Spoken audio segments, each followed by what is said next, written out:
This is Optimal Relationships Daily, episode 1200, Confession, How Not to Ruin Your Relationship, by Dr. Diana Kirschner of loveinninetydays.com. Hello, everybody, and welcome to ORD. This is the show that is all about helping you strengthen your relationships each and every day. I am your host and narrator, Greg Audino, and I'm here today with another post for you, the 1200th time, that is.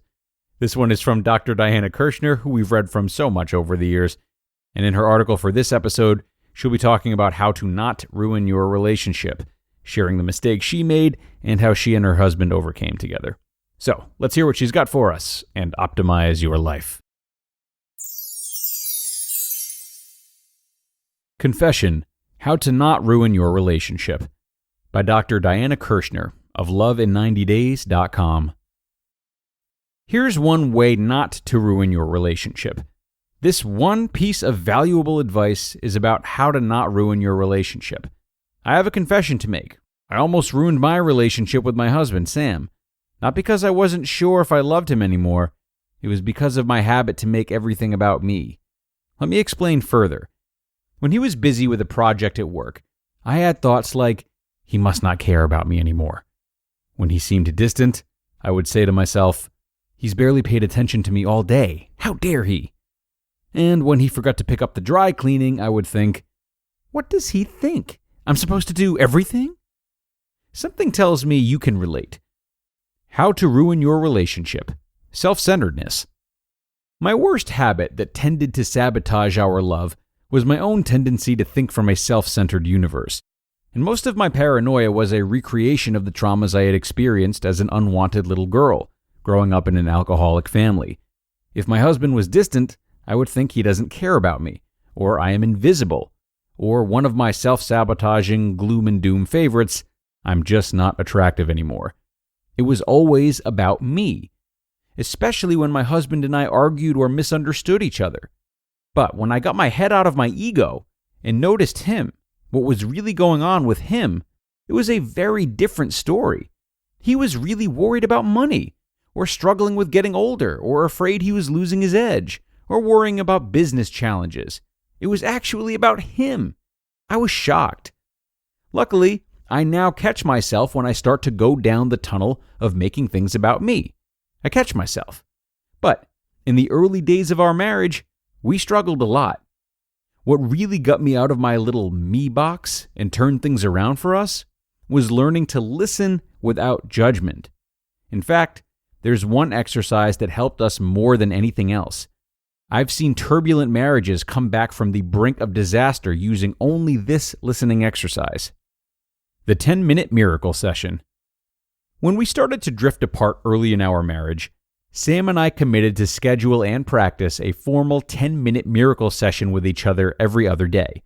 In these sessions, one of us talked freely about whatever came to mind, while the other simply listened with full attention. The listener did not speak, no matter what. Then it was the listener's turn to speak. We used a clock and honored a full 10-minute session for each of us. Anything that was said in that time was sacred and could not be brought up during an argument. After more than 25 years together, Sam and I still regularly use these 10-minute miracle sessions to get to know each other all over again. The practice has kept our relationship fresh, alive, and healthy. The rules of the 10-minute miracle session. If you and your partner have been trying to ruin your relationship with coldness or fighting, I highly recommend you try to incorporate this practice into your daily lives. If you're in a new relationship, this will also help build a stronger foundation. Here are the rules that make this work in a powerful way. One person gets to talk, free associate, or say whatever is on his or her mind, while the other simply listens with complete and full attention. The listener does not speak.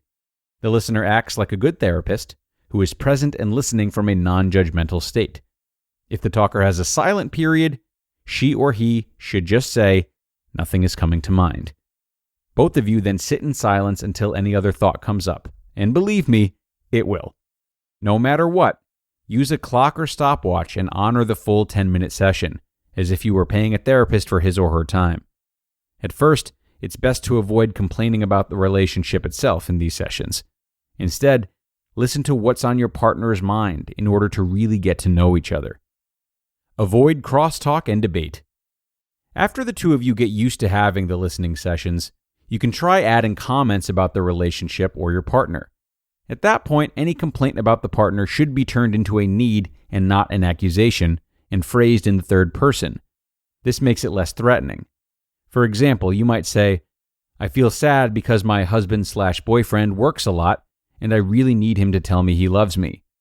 Or, "I would love to make love more often with my wife. It makes me feel so close to her."